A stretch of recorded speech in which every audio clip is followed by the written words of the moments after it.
గారు ద్వారా ప్రభుత్వాలకి తెలియజేపే అవకాశం కల్పించినందుకు ధన్యవాదాలు తెలియజేస్తూ నేను ముగిస్తా ఉన్నాను. Thank you. జై తెలంగాణ. ఇవాళ తెలంగాణ జాగృతి ఆధ్వర్యంలో పోలవరం ముంపు, తెలంగాణ మీద జల ఖడ్గాన్ని ఎట్లా జుల్పిస్తున్నారనే విషయాన్ని ప్రజలందరికీ తెలియజేయడానికి ఒక రౌండ్ టేబుల్ సమావేశం పెట్టడం జరిగింది. ఈ రౌండ్ టేబుల్ సమావేశానికి అన్న గోవర్ధన్ అన్న గారు న్యూ డెమోక్రసీ నుంచి ప్రత్యేక శ్రద్ధతోని వచ్చి హాజరైనందుకు వారికి మరొకసారి ధన్యవాదాలు తెలియజేస్తూ, మా తెలంగాణ జాగృతి నుండి ఉన్నటువంటి నాయకులందరికీ నమస్కారాలు, అట్లానే ఇతర ప్రజా సంఘాల నుంచి వచ్చినటువంటి నాయకులందరికీ కూడా నమస్కారాలు. ముఖ్యంగా ఇవాళ ఎజెండా ఏంటిదంటే పోలవరం ప్రాజెక్టు కట్టాలనేటటువంటి సందర్భం వచ్చినప్పుడు ఉమ్మడి ఆంధ్రప్రదేశ్లో అందరం కూడా వ్యతిరేకించినాం.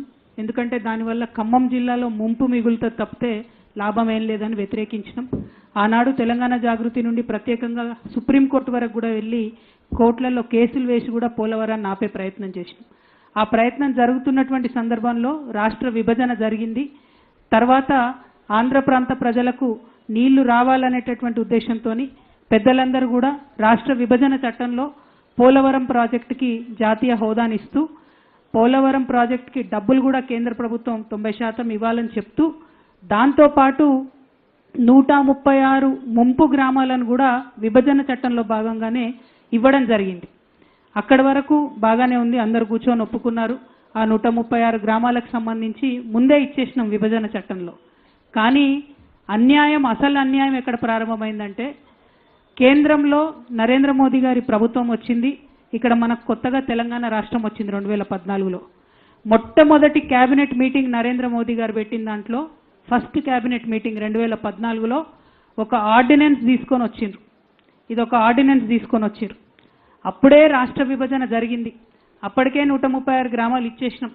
కానీ చాలా అన్యాయంగా ఒక 2-3 రోజుల్లోనే పార్లమెంటు ప్రారంభం అవుతుంది అనంగా మొదటి పార్లమెంటు సమావేశాలకు ముందుగానే బీజేపీ తొలి క్యాబినెట్లో ఈ ఆర్డినెన్స్ తీసుకొచ్చి 7 మండలాలను అన్యాయంగా ఆంధ్రప్రదేశ్కి అప్పజెప్పడం జరిగింది.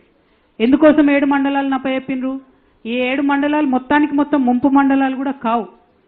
ఈ 7 మండలాలతో పాటు 460 మెగావాట్ల మన లోవర్ సీలేరు పవర్ ప్రాజెక్టును కూడా ఆనాడు అన్యాయంగా ఆంధ్రప్రదేశ్కి అప్పజెప్పడం జరిగింది.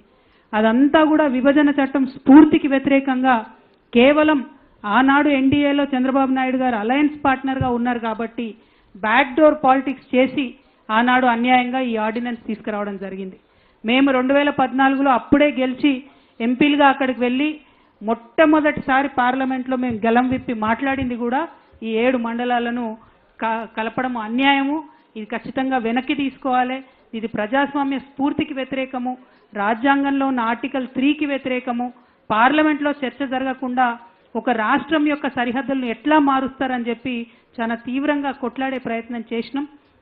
కానీ ఆనాడు కూడా వాళ్ళకు మెజారిటీ ఉండే, వాళ్ళ మాటనే చెల్లుబాటు అయింది. మన 7 మండలాలు ఆంధ్రాలో కలపడం జరిగింది. ఆ తర్వాత కేసీఆర్ గారు వెంటనే బంద్కు పిలిపించిండ్రు. రాష్ట్ర వ్యాప్తంగా ముఖ్యమంత్రిగా ఉండి ఆయన బంద్కు పిలిపించిండ్రు దీనికి వ్యతిరేకంగా. అయినా కేంద్రానికి కనీసం చీమగుట్టినట్టు కూడా లేదు. ఆ తర్వాత అనేక విధాలుగా భద్రాచల ప్రాంతాన్ని డెవలప్ చేయాలని ప్రయత్నం చేసినాం.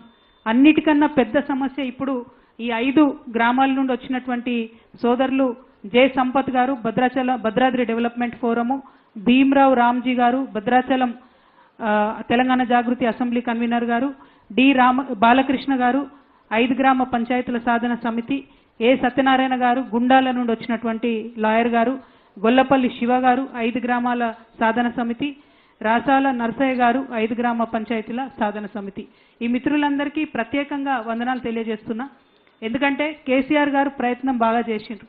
పోలవరం ప్రాజెక్ట్ ఎప్పుడైతే వాళ్ళు కెపాసిటీ పెంచుకుంటూ స్పిల్వే కెపాసిటీని పెంచుకుంటూ పోతున్నారో 36,000 క్యూసెక్లకు పర్మిషన్ ఉన్నదాన్ని 36 లక్షల క్యూసెక్లకు పర్మిషన్ ఉన్నదాన్ని 50 లక్షల క్యూసెక్లకు వాళ్ళు పెంచుకుంటూ పోతున్నారో ఆ నిల్వ ఉన్న నీళ్లు వెనక్కి తన్నడం ప్రారంభమైనాయి. మన భద్రాచలం రాముడి దాకా కూడా గుడి మునిగిపోయేటటువంటి పరిస్థితి వచ్చింది. పెద్ద వరద వచ్చినప్పుడు మనం చూసినాం. ఇంకా అన్యాయం ఏంటంటే ఈ కరకట్టలు ఏవైతే మనం కట్టుకున్నామో అందులో 2 స్లూయిస్లు మనకు తెలంగాణలో ఉంటాయి, 2 ఆంధ్రాకి వెళ్ళిపోయినాయి. మన తెలంగాణలో ఉన్న స్లూయిస్లను మనం మెయింటైన్ చేస్తున్నాం, వాటి గేట్లు ఇబ్బంది లేకుండా నీళ్లు పోయేటట్టు చేస్తున్నాం. కానీ ఆంధ్రాలో ఉన్న 2 స్లూయిస్లను వాళ్ళు మెయింటైన్ చేస్తలేరు. దాంతోని కూడా నీళ్లు వెనక్కి తన్నుతున్నటువంటి పరిస్థితి ఉన్నది.